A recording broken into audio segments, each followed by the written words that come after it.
days morph one to another. The rising sun still faster falls as my trials to a rival flies to me. What dreams have you in In a cave, a tree grows, roots feeding on light laid down eons ago, like water of prehistoric storms. Light burns annealment into the ring of years, the sear of desire. Indirection in the dark is finding direction out, out, out, out. He didn't have to communicate their deliberations. The whispers, the sideways glances in the hallway and at the table told me. You see, in silence, ears grow larger. Intuition grows stronger. Perception grows wider. Long ago, in the forest, I'd felt the prince's arrival in advance. That same kind of premonition haunted me now, so I hastened my work. Candles burned through the night as I worked to get the shirts completed. As I sacrificed sleep for devotion, I began to look pretty haggard. My sallow appearance only fueled the rumors. I knew I could never successfully sneak out past the guards with all of my hard-won handwork. If I were to suffer the fate of a witch, so be it. But I had to leave the 11 Nettle shirts for my sisters somehow. I had to set them free from their curse. As long as I could finish in time, I trusted they would make their way to my sisters somehow.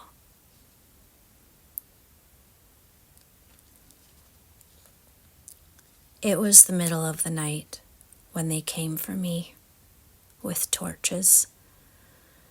Suspicious and hateful faces in the flickering light crowded round their leader. They wanted to confirm my ruination, expunge the chaos in the system, the wrinkle in the silken bedsheet, the pee under the mattress. They threw me in a cell, stripped me of my requisite velvets and silks. But luckily, threw my nettle magic in the cell with me. Those will burn with her, I heard one say. Working on the 11th shirt, the final shirt, I knew I needed to finish it that night. The sunrise would witness my end. The weak moonlight strained through the small opening at the top of my cell. I felt the presence of grandmother. I felt the presence of my sisters. I felt the presence of hope, even if faint. At once a breeze stirred in the bleak light overhead. Something soft danced on the draft. Through the narrow window, down to the floor beside me, a single white feather drifted in slowly, almost suspended in time. Fortified, I bent my head to the task. So close now. The bodice of the 11th shirt was complete. I was working the seam of the first sleeve when I heard the harrowing advance of footfall. Light flooded in from the torch, blinding me. Sightless, I cast around for the 11 shirts, one still missing a sleeve. I pressed them to my hammering heart. Rough hands shoved me down the damp stone corridor toward a white aperture. Blinking into the dawn, I met an affluence of jeering faces, howls and reproaches. The ladies of the court, prim and immaculate, stood on their balcony scoffing at me, witnessing their machinations come to fruition. The king and queen stood beside them, stiff-necked and grim as usual. But I couldn't see the prince anywhere. I had so hoped to look into his eyes. What was I hoping for? Some kind of reflection, some kind of remorse. But all the same, he wasn't there, so I didn't get it. Shoves and punches, kicks and catcalls guided me toward the pyre. Desperately clutching my shirts, hands and neck aching, heart sore, I walked up the steps at sword point. I felt the wind gather in a great rush around me. A staccato of shadow fell over my eyes. This all would have been worth it if only I had saved my sisters. Oh, dear sisters, I'm so sorry I failed you. I was so near. My hair lifted in a frenzy of wind. A glimpse of a long, graceful white neck. Was that stuttered shadow the beat of a great wing? A flash, white hot as an ember. Out of nowhere appeared a swan, parting the crowd with its great wings. Now it was the crowd's turn to be silent. Another swan descended, and another, and another. It couldn't be. Uncomprehending, my hand began to throw the nettle shifts wildly toward the impossible, toward what just couldn't be.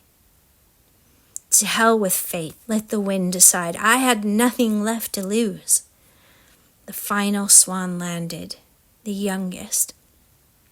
It couldn't be. Aloria, is that you, my love? The swans kept the stunned crowd back with the beating of their powerful wings, those wings that give swans their aura of regal invincibility. One by one, they slipped into the nettle shirts woven of silent poetry, tears, raven call, and candlelight. Aloria took the one with a single sleeve and kept her left wing. Those shirts were made of powerful magic, and the curse broke as promised. It couldn't be. They were now my sisters again, and I theirs. Only now their eyes sparkled with a deep knowing of the wild. The spectacle diverted the crowd. Their bloodlust thinned, their beliefs recast by the otherworldly transformation of swans into princesses.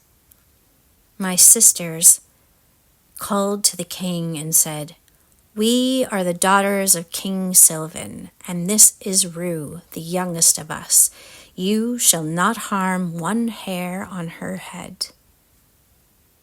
The branches of the pyre erupted into 1,000 rose blossoms.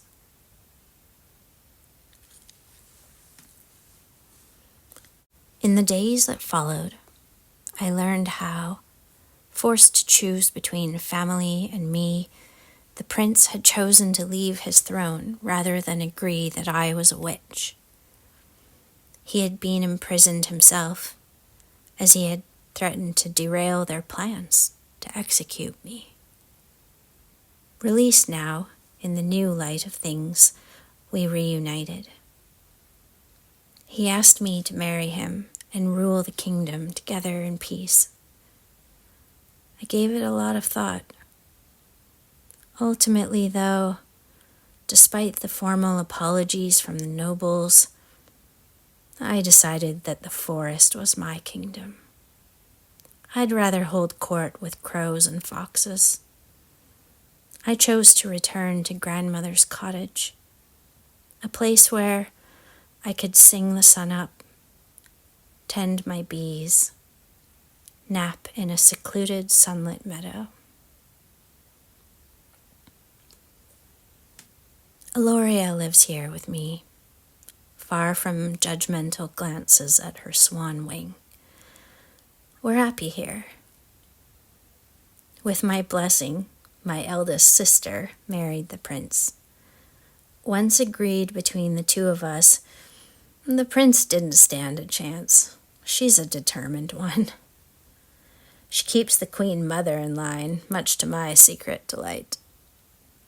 Anyhow, with the queen mother pacified with the royal alliance and my sister content in her role as queen, I guess you could say it's happily ever after. She was perfect for that role. The prince, well, the king now, visits Aloria and I often with their children. I love teaching them to understand the gossip of the brook, the dance of the honeybee, the language of moss on tree. I love teaching them that there are many kinds of language besides human language. We spend a lot of time just listening. When the time comes, I'll teach them that Nettle counsels that she has the power to deeply nourish and provide, but you must respect her boundaries or you'll get stung. Silence gives similar counsel. It can weave great magic when chosen wisely, and great harm when not. Oh, and in case you're wondering, I'm taking a nice long break from spinning and weaving.